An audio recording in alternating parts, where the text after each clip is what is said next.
Yo guys, check. Kamusta kayo mga idol? So ayan, mag-update tayo ngayong ano bang araw ngayon? Webes mga lodi, tanghali na. Grabe naman si Jeblo, naghihintay yung mga idol ko. Tinanghali na ako mga lods, no? Pasensya na kayo kasi medyo marami tayong inasikaso. So mag-update tayo ngayon mga idol, malupit at matindi mga update natin ngayon. Alam niyo naman yan everyday, eh. Di ba? So, syempre, bago lahat, palike mo na ng video natin. Tsaka palambing na rin, mga idol, no? So, sa mga hindi pa nakasubscribe dyan, subscribe naman kayo. Lalo ka na. Kala mo, nakasubscribe ka na, hindi ka pa pala nakasubscribe. Oh, check mo naman, mga idol, kung nakasubscribe na kayo. No? So, ayan ha. Okay. Let's go, mga lodi. So, punta tayo sa ating crypto bubbles. So, grabe, no? So, ngayong araw, pati kahapon, within 24 hours, kulay green ang ating market, no? Grabe, halos may mga double digit talaga. Grabe tong ZEC, 78%. Double digit yung pump, double digit yung Pengu, double digit yung LTC, yung PIT, ganun din. No, yung Aptos din, mga lodi, may Aptos pala ako, kaya pala medyo nag-goods yung Aptos ko pagtingin ko. XRP, mga idol, no, 4.1. Medyo yung XRP hindi na ako nakapag-trade kahapon kasi alam nyo, ito pala. Ang nabigla kasing dumating sa sumagi sa isip ko, mga idol, safe pa ba? Panis, may tanong na, no? Safe pa ba? Safe pa ba mag-trade sa mga panahon na to? Ang last quarter ng 2025, safe pa ba? O mas maganda magbudega na lang tayo hanggang December. Ganun yung nasa isip ko, eh. No, pero syempre, nag-trade pa rin. Tigas ng ulo, eh, no? Kasi may nagsabi sa akin nun, eh, mga lods, eh. No, tropa ko din trader, sabi, gas TJ, ako parehas na lang tayo. Kasi yung tropa ko na yun, talagang trader na malupit yun, mga idol. Talagang buhay, hindi na tumatayo sa ano na yun. Sa upuan niya yun sa PC niya, may arinola na sa tabi yun, eh.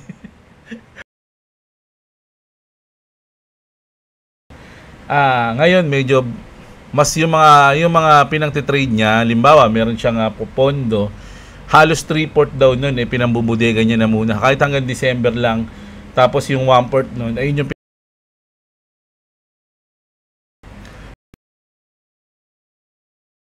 mga loads, no? Kasi nga it's either baka nga daw kasi ano yun, bearish yung tropa ko na yun, lagi naka-short yun, eh.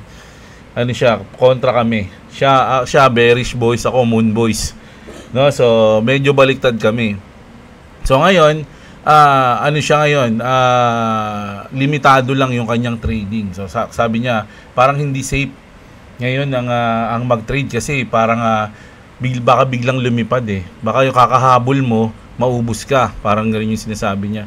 So, kumbaga, tinake ko yung advice niya na yun. Kaya medyo, ngayon, magiging bias ako ngayon sa long. So, ito, dahil nga pataas, so hindi mo na ako nagtitrade. Naghahanap lang ako ng siguro konting drop, saka ako po position, mga idol, no? Ganun yung plano ko. Ngayon wala pang masyado, siguro iniintay ko siya bumalik dito sa part ng under ng 3 under ng 2.9, eh. Mga ganito, ayan. Mga dito banda, ayan dito pwede ako mag-position ng long. Pero sa ngayon wala pa, mga lodi. So hindi ako nagmamadali ngayon sa trade, ayun lang yung maganda sa kanya, hindi ako masyado nagmamadali.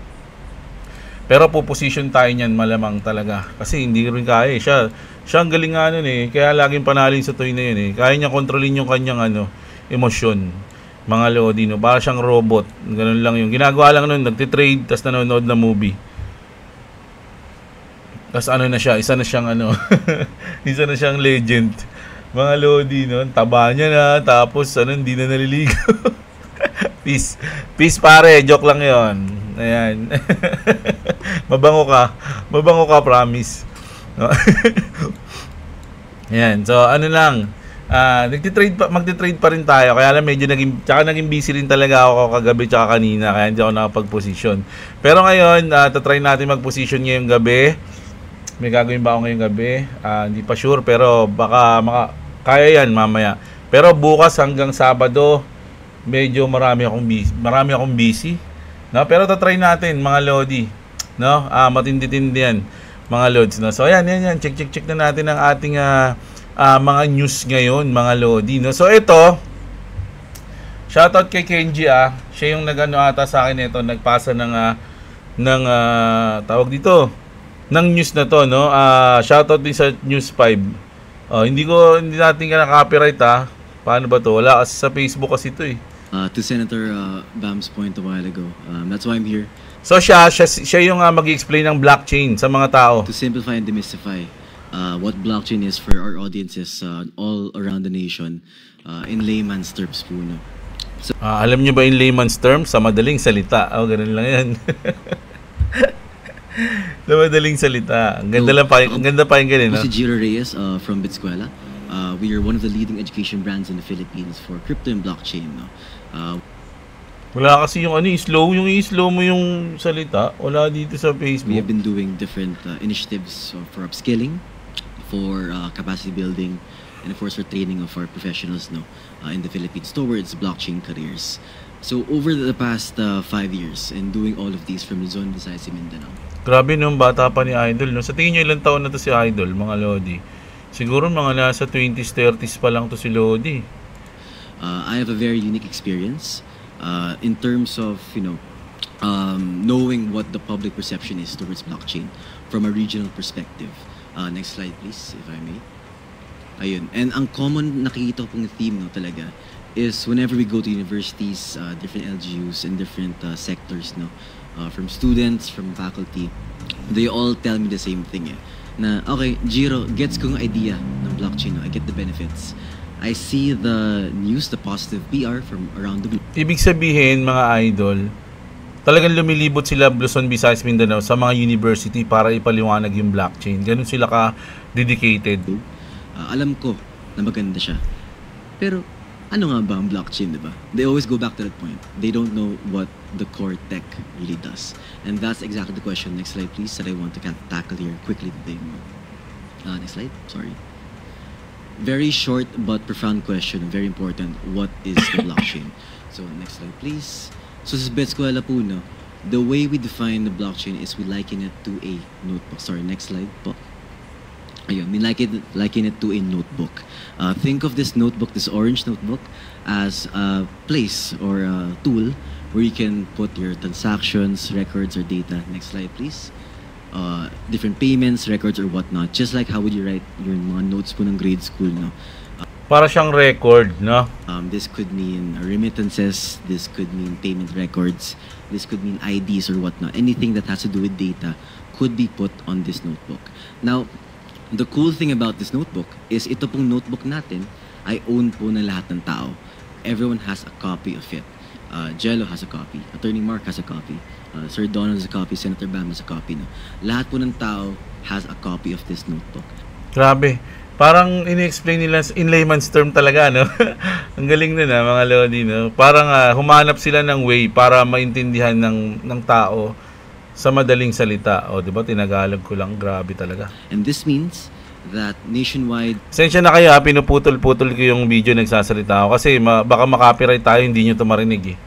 So, kailangan medyo before 30 seconds magsasalita ako para hindi tayo ma-strike. And even globally, no? Anyone from around the world can check the contents po of the notebook anytime, anywhere.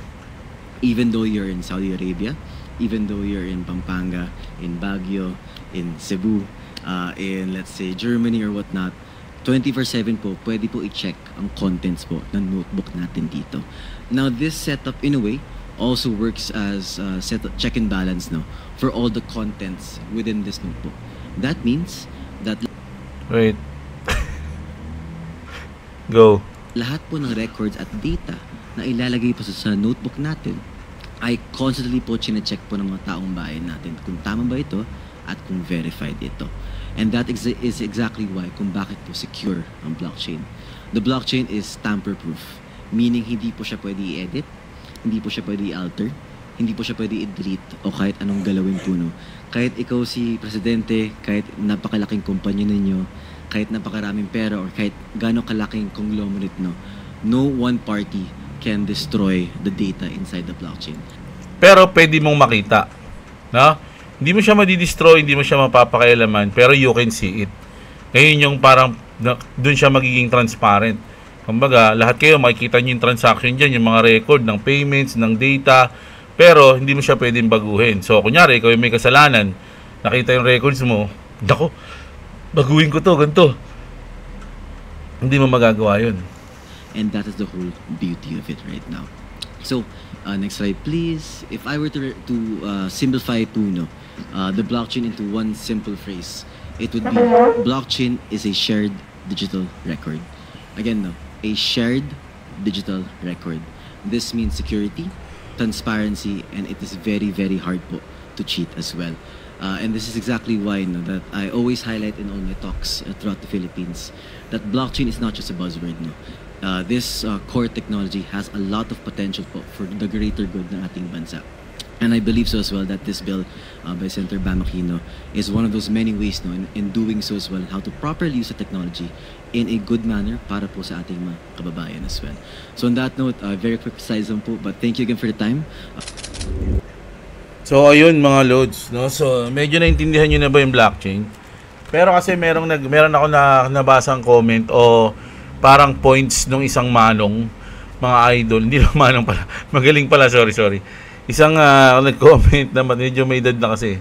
So yun, sabi niya, oo nga no, tawag dito, hindi mo yun mababago. Kung ano yung nandyan, kung ano yung nalagay dyan, na on record na siya, makikita na siya ng lahat, hindi pwedeng pakialaman, hindi mo pwedeng baguhin. Pero anong pwede mong gawin? Pwede mong lagyan ulit. Pwede mong lagyan ng mali, pwede mong lagyan ng hindi tama, at yung nilalagay mong mali doon at yung nilalagay mong hindi tama, hindi na rin yun mababago doon, hindi yun matatanggal doon. Ganun yung sinabi nung nabasa ko na comment, kaya sabi ko nga no, kumbaga medyo, kaya ito mga idol kung papakinggan natin si Boss, si Idol, ang ganda ng kanyang paliwanag. Pero ang pinaliwanag niya kasi yung pros, no? Kaya syempre may pros and cons yan lahat naman So dapat meron din magpapaliwanag ng cons, kung ano yung mga pwedeng sablay na pwedeng mangyari kapag may ganitong event o kung ganitong sitwasyon. Di ba? Dapat ganon. So, pero goods to, saludo kay Idol. Talagang syempre, kahit ako, naintindihan ko ng medyo malinaw Di ba? Pero syempre, hindi ka lang, kung ikaw yung magpapasa ng batas, hindi ka lang titingin dun sa magandang points o dun sa magandang dapat titignan mo rin yung mga possibilities na pwedeng mali yung mangyari. Kasi kung puro maganda lang, tapos biglang may nangyaring sablay, hindi nyo na alam yung gagawin nyo. Hindi natin naasahan to ano to nangyari? Nako, blockchain to. Limited lang yung alam natin dito, tapos may ganito nangyari. Nako, anong gagawin natin? Tulong. Gaganon ka na. Di ba? So, dapat medyo malawak ang ating kaalaman. Hindi lang yung magandang points. Dapat yung medyo, negative points din. Nakalimutan ko yung points nung kung saan ko nabasa yung comment na yun Kasi kakatapos ko lang mag-upload ng video nun Tapos, syempre, papahinga na ako. Nakita ko, bago ako tumayo, may nabasa akong gano'n, parang napaano. Kaya hindi ko na-save yung comment na yun, sayang. Pero, yun ang pagkakabasa ko sa kanya. Ano masabi nyo doon, mga idol? Tama ba yun o mali ba? No? Although, ang ganda ng bitaw dito ni Idol, no? Pero ayun yung opinion ko din doon. Sangayon ako doon kay Manong na nabasa ko yung comment niya. Na dapat tignan din natin yung mga pwedeng mangyaring mali. Huwag yung puro maganda. 'Di ba? Yun. Ako, ang ganda nun. So ito, punta naman tayo dito kay Baron Trump na nanalo. Hindi siya nanalo. Kumita ng $80 million from Bitcoin and crypto investment. So like father like son, Baron Trump is winning in crypto, mga idol, no? So si Baron Trump, mga idol, sa tingin ko genius, no? Matalino tong batan to, mga lods. Tingin ko lang Tsaka parang siya yung si Batman Parang siya yung real life Batman no? Ang tangkad pa niyan, mga idol. Grabe yan. Ang tangkad nito ni Baron Trump. Hanggang tuhod lang daw ako niyan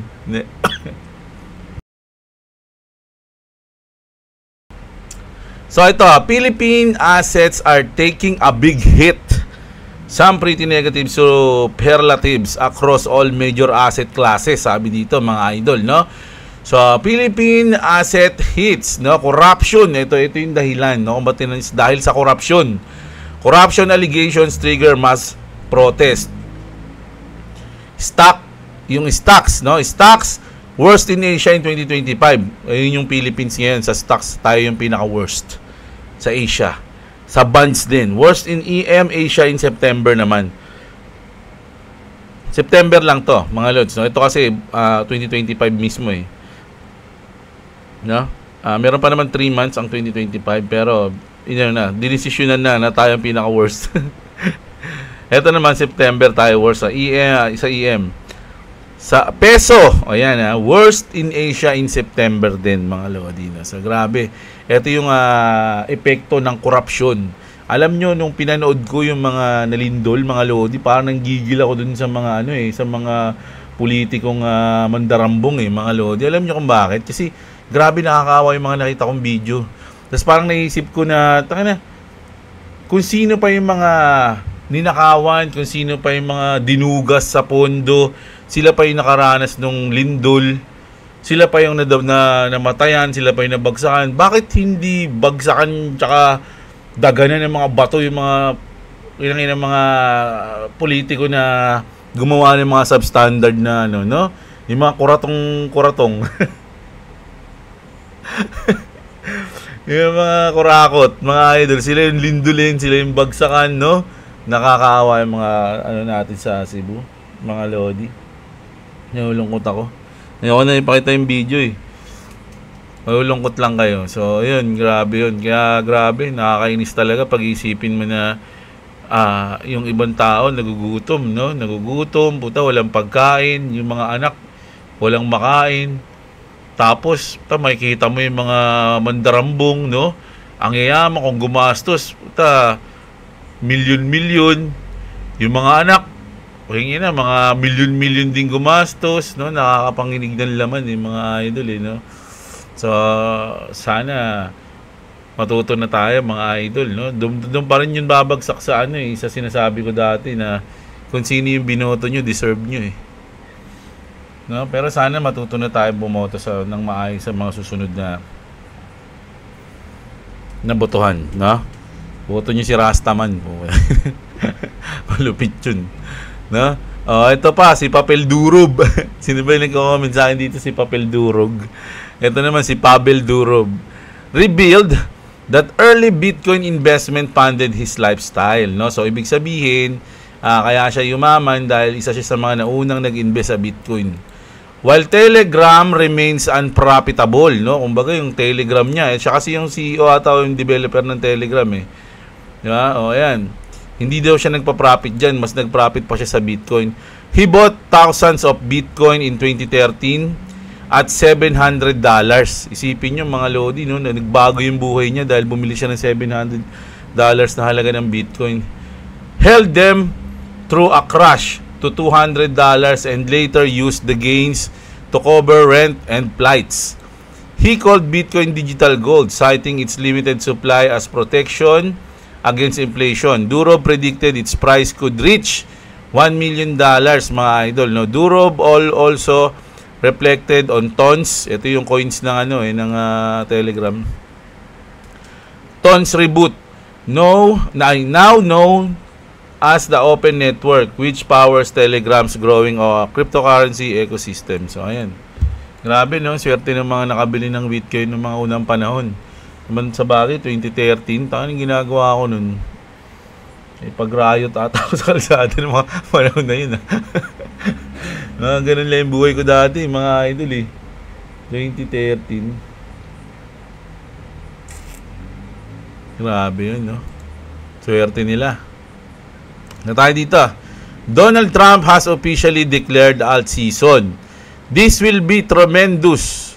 Alt season like you never seen before. It will be so great they will call it the Trump season. No, ayan, napaka-comment pa yung Cointelegraph mga lodi. Pero hindi ko alam kung legit to mga lods Kaya lang, hindi naman sumasagot si Grok Nung tinanong ko, wala rin. Dito may mga nagtanong na, Grok, did Trump say this? Walang sagot si Grok. Magiging Trump season na, mga lods. Ito, pakinggan nyo to. Isa to sa mga magpapaliwanag dun sa mga nagko-comment sa akin, no? May mga nagko-comment ni Kasana, kumbaga, bakit daw gagamitin nila yung XRP o Ripple? Yung mga bangko, Bakit gagamit sila ng ibang coin? Pwede naman sila gumamit ng sarili nilang coin. Pwede naman sila gumamit o gumawa ng sarili nilang nyeng-nyeng. Ganun, di ba? So, sasagutin kayo ni David Schwartz. Ayoko na yung paliwanag. Ilang beses ko nang pinaliwanag yan eh. Sure. I believe that there can be two existing world reserve currencies to simultaneously exist. I do, and I think that could happen. I think it's quite realistic that a lot of the world is just done with the dollar as their reserve currency. I think that there's a lot of places that are willing to try something else. And one of my scenarios, and I don't think it's going to play out quickly, but like one of my wild case success scenarios for a digital asset is if countries start to realize that the US dollar is not going to be the reserve currency forever. Other things are going to be the reserve currency. And the same thing that we saw with banks. Like people, when we started selling software to banks, people would say to me, why would a bank use something that like you guys were selling them when they could use something that was like made by banks? And what they didn't realize is that, only like 10 banks in the country, on the planet, are Deutsche Bank, HSBC, Credit Suisse, JP Morgan Chase, like the ones who would build a system that the entire planet would run on. For the rest of the banks, that's 6,000 smaller banks, those are their biggest, strongest competitors. Those are the entities they hate the most. They would not want to use the system built and maintained by them because it's going to be biased in favor of them, their biggest and strongest competitors. And I think the same thing could happen to nations. Like every nation would love for their currency to be the world reserve currency. That's helped the U.S., that's grown the U.S. economy, quote unquote, unfairly by leaps and bounds for decades. And every other country would be like, yeah, we... So, ayun mga lods, sabi niya, kasi may nagtatanong, ba't di nilang gumawa yung mga bangko ng Trinland token? Ba't di nilang gumawa yung bangko ng sarili nilang technology ng ganyan?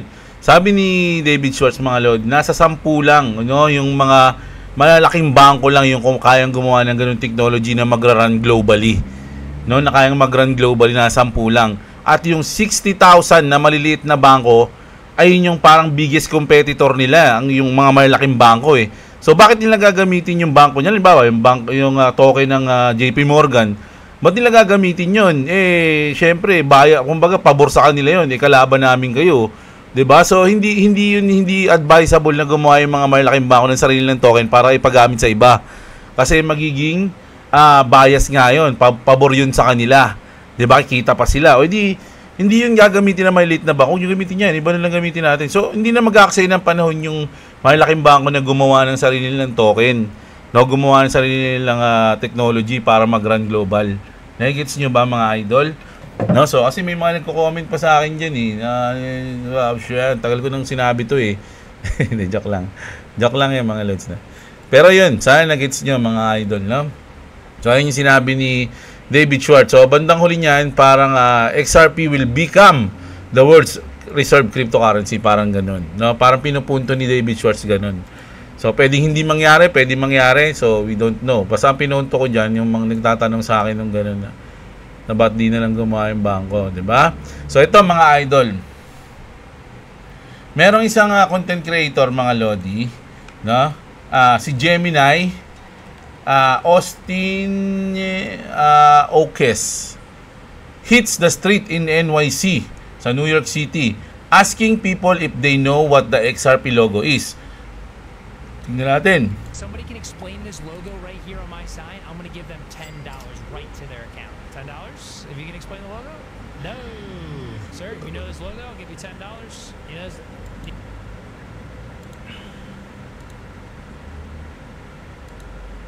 You know this logo? No. All right. Someone's going to get... I can feel it. No signage here? All right. Unfortunately, we got kicked out. Do you mind if I try to guess?